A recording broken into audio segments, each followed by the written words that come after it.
This is the start of my channel. It feels kind of weird talking to a camera and not seeing myself. Right, why did I want to start this channel? I think, 3 years ago I went through a heartbreak, and that was a 6-year relationship that had ended. So I moved back home from, at the time I was living in Canada and Seattle, and then in Seattle, moved back to California to my mom's place for a little bit, and then back to Virginia to kind of just meet some childhood friends at the time and just kind of find myself again. I think I lost a lot of self-esteem. During a breakup, you usually kind of question what you did wrong, what's wrong with you, what you could have done better. So I think at the time I just wanted to be connected with people that I love again. Having a support system during a breakup is huge. I was living in Seattle with not knowing anybody, not really having friends. I just came there for the person I was dating at the time and then for work. I quit that company that I was helping build up at the time. It was a startup company. So I came back home and kind of started over. Didn't have anything. I was 34 years old at the time. I'm 37 now. At the time of this recording, it's 2025, June. So I've came a long way. I was much more overweight during my relationship, especially right after COVID. I kind of kept that weight on. And I did everything I thought I was doing right, as far as like cutting out carbs, trying intermittent fasting, working out, lifting heavy 3 to 5 times a week. But I didn't see any results, so I kind of just felt hopeless and not really motivated to keep going. But then I moved to Vietnam. At the time when I moved to Vietnam, I was kind of just looking for an escape, running away from the hurt. I partied a lot, drank, dated a lot.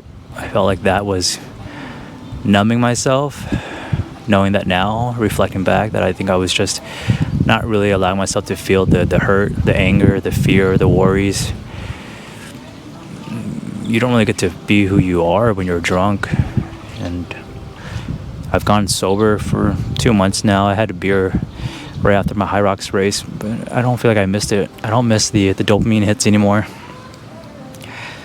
I get my dopamine from other things, like hanging out with friends, eating really good food, working out, reading cool books about self-development, making cool videos, editing. I think that's fun, helps my creativity. So yeah, I think at the time I was going through a dark place. Didn't really see much content online about how men can overcome breakups or heartbreak. It's mostly for like women and other women content creators talking to women.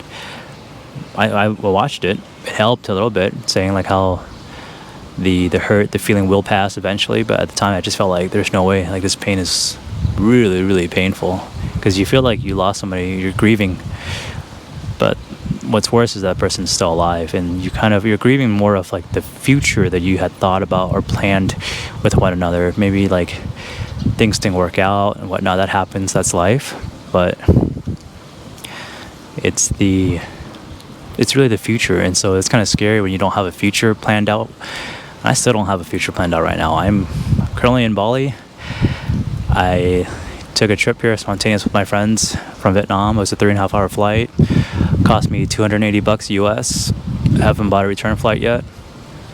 Decided to come out here to kind of do a retreat to put my thoughts together and see where I want to go or how I want to move my next chapter of my career. Been dabbling through Ikigai, which kind of tells you, I don't really remember fully, but it's mostly like what you're good at, what you're passionate about, how you can help people, what this world needs more of, and then how you can make money in doing it. So I'm thinking making content, but ultimately somebody out there can benefit from my life experience coaching, whether it be fitness or how to overcome heartbreak or trauma in your life, or just for like men who don't really have anyone to talk to, because I think we're more lonely nowadays. Even with social media, it makes you feel more lonely. So I'm lucky and fortunate to finally have a community, but my first year in Vietnam, I was pretty lonely. Didn't have any friends. My younger cousin left to the US, so I didn't really have anybody at the time. I just gym, ate, went home. It wasn't until like the second year that I started making friends from partying, going out, and then from there, settling down. And it's like, I would say that's like your first rookie year, and then you kind of get lost in the sauce living in Asia. And eventually, after a while, you need a routine again. You kind of settle down, build your community. So that's where I'm at right now. I think I'm just about 3 years in living in Asia now, originally from the US. So I don't know. I think we'll see where this goes, but I think I enjoy talking to people, having deep conversations. Maybe I can help somebody out there. Maybe I just share my stories and who I encounter with along the way. Maybe that would be some insightful and entertainment, some value there, I hope. All right.